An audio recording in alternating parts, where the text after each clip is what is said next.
Assalamualaikum warahmatullahi wabarakatuh. Sampurasun dulur-dulur Kang Jen sadaya, ugia daramang bari jeung taat ka Gusti Allah. Tur nuhun ka sadaya dulur-dulur anu tos ngadukung channel Kang Jen. Sabab kucukang lantaran dukungan eta Kang Jen tiasa maju jeung suksesna. Sakali deui hatur nuhun, mugia Gusti Allah ngajantenkeun nilai ibadah. Amin ya Allah ya Rabbal alamin.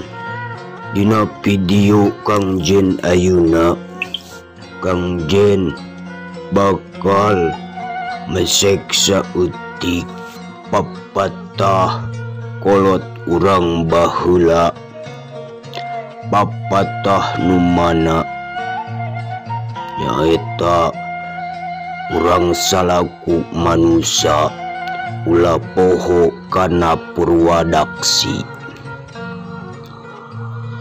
Hirup teh ulah tunggul dirurut, catang dirumpak.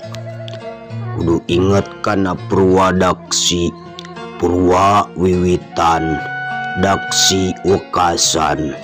Hartina wiwit manusia gubrag ke alam dunia teh menang pancen tinu kawasa, ari pancen tinu kagungan katerangana.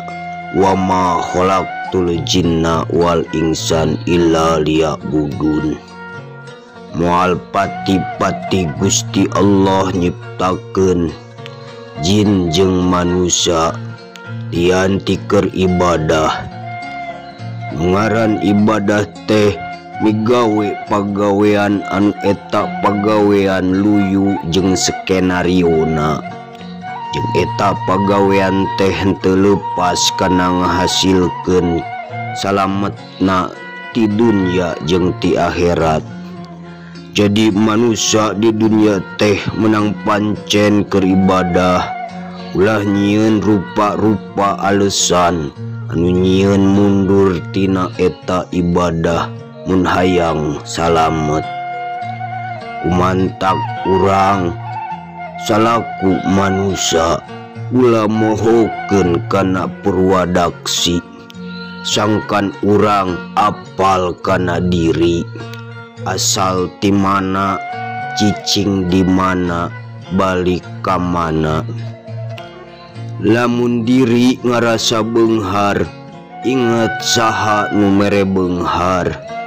Lamun diri ngarasa pinter, inget saha nu mere pinter. Lamun diri boga rasa pangkasepna, inget saha anu mere eta kakasepan. Lamun diri boga rasa pangkuatna, inget saha anu mere eta kakuatan. Lamun diri ngarasa pangbenerna, inget saha anu ngatur ieu alam. Lamun diri asa pangkawasana, inget saha anu maha kawasa. Lamun diri boga rasa panggeulisna, inget saha anu mere eta kagulisan. Inget dunia cuma sakejap panon, akhirat hirup anu sabenerna. Hoyong bagja atanapi cilaka, geus boga bekel naon pikeun ngambah kahirupan anu langgeng di akhirat engke. Hirup ulah kumaha engke, tapi anu pas mah engke kumaha. Sombong adigung asa aing uyah kidul eueuh hartina. Somea hade gawe handap asor, mere maweh kasasama jeung alus kanu nyieun nyaeta Allah subhanahu wa ta'ala. Nyaeta pisan anu kudu diaji jeung diuji nalika hirup di dunia ieu anu moal lila. Mudah-mudahan video papatah ti kolot urang baheula anu ngingetkeun urang ulah poho kana Purwadaksi aya nilai mangpaatna pikeun urang lampah ti alam dunya. Hampura bilih aya kakurangan tur kasalahanna. Sampurasun.